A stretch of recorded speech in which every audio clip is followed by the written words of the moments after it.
मुजफ्फरनगर जनपद के थाना चरथावल क्षेत्र में बुधवार सुबह एक किसान का शव मिलने से सनसनी फैल गई। गांव नियामू के निकट हिंडन नदी में किसान का शव पड़ा मिला। ग्रामीणों ने इसकी सूचना पुलिस को दी। सूचना पर मौके पर पहुंची पुलिस ने किसान के शव को नदी से निकलवाया और उसकी शिनाख्त की। शिनाख्त करने पर मृतक की पहचान कसोली निवासी कल से लापता भूपेंद्र के रूप में हुई। वहीं भाकियू अराजनीतिक के ब्लॉक अध्यक्ष ठाकुर कुशलवीर सिंह ने ग्रामीणों के साथ मृतक के परिवार को मुआवजा दिए जाने की मांग को लेकर धरना प्रदर्शन किया। सूचना पर मौके पर पहुंचे सीओ सदर विनय गौतम, नायब तहसीलदार व प्रभारी आईपीएस अभिजीत कुमार ने शीघ्र मुआवजा दिलवाए जाने का आश्वासन देकर धरने को समाप्त कराया तथा मृतक के शव को पोस्टमार्टम के लिए भिजवाया। गत दिनों हिंडन नदी में बाढ़ आ गई थी, जिसके चलते किसानों की हजारों बीघा फसल जलमग्न हो गई थी। हिंडन नदी किनारे बसे दर्जनों गाँव में पानी भर गया था, जिससे सैकड़ों किसान प्रभावित हुए थे। केंद्रीय राज्य मंत्री डॉक्टर संजीव बालियान ने ग्राम कसोली में बाढ़ के पानी में उतरकर नुकसान का जायजा लिया था तथा किसानों को आश्वस्त किया था कि उनके नुकसान की भरपाई सर्वे कराकर किया जाएगा। थाना चरथावल क्षेत्र के गांव कसोली निवासी किसान भूपेंद्र पुत्र ओमवीर ने 20 बीघा जमीन में गन्ने की फसल बोई हुई थी। बाढ़ के पानी से फसल बर्बाद हो गई थी। परिजनों के अनुसार भूपेंद्र शनिवार शाम खेत पर फसल देखने गया था, लेकिन उसका कुछ पता नहीं चल पाया था। बुधवार सुबह एक किसान का शव मिलने से सनसनी फैल गई। गाँव नियामू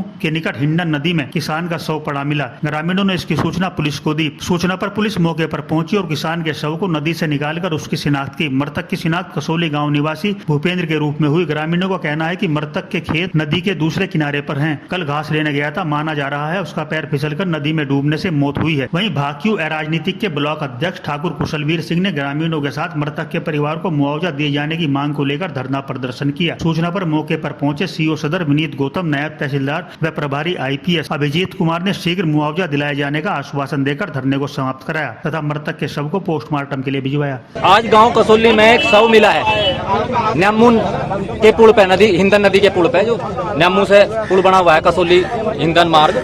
तो इस पे जो है एक शव मिला है। गांव कसोली का किसान है जो कल अपने खेत में पहुंचा था और उसने अपनी फसल देखी और उसे वहीं के वहीं उसकी जवान बेटी है, उन्हें सबकी अपने परिवार की याद आई और उसने तुरंत नदी में कूद कर अपनी आत्महत्या कर ली। ये आत्महत्या इस वजह से हुई क्योंकि अभी तक हमारे जो राजस्व विभाग के अधिकारी हैं उन्होंने ये आश्वासन दिया था कि किसान का नुकसान की भरपाई करने का पूरा कार्य करा जाएगा।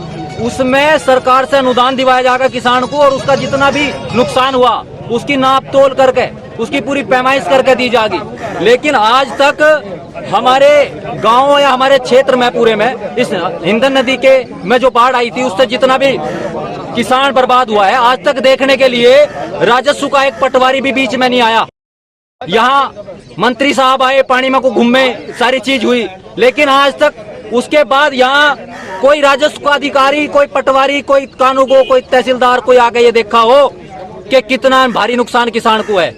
आज किसान के पास केवल उसकी फसल है, इसके अलावा और कुछ नहीं है। किसान बर्बाद हो चुका है और ये आत्महत्या हुई है। ये न जाने कितने लोग आगे आत्महत्या करने के लिए तैयार हैं और इसका जवाब यहाँ के एसडीएम और यहाँ का डीएम साहब हैं जो जिलाधिकारी महोदय, उनसे लिया जाएगा किसानों की तरफ से। अब क्या चाहते हो? हम ये चाहते हैं कि जो किसान ने आत्महत्या करी उसे मुआवजा मिले, उसके परिवार को नौकरी मिले, किसानों की जो फसल यहाँ बर्बाद हुई सब तमाम उनकी किसानों की फसल का मुआवजा मिले, उनकी आके यहाँ पे नाप तोल हो, पैमाइश हो कितना नुकसान किसान को है।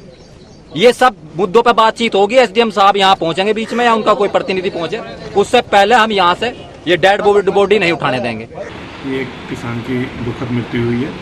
उस संबंध में कुछ वहाँ के सम्मानित और जिम्मेदार लोगों ने उसको शव को रोका कि राजस्व टीम आ जाए, एसडीएम साहब या शासन की तरफ से कोई घोषणा हो जाए। हमारे अंडरटेकिंग एएसपी साहब भी वहाँ मौके पर पहुँच गए थे फोर्स के साथ में।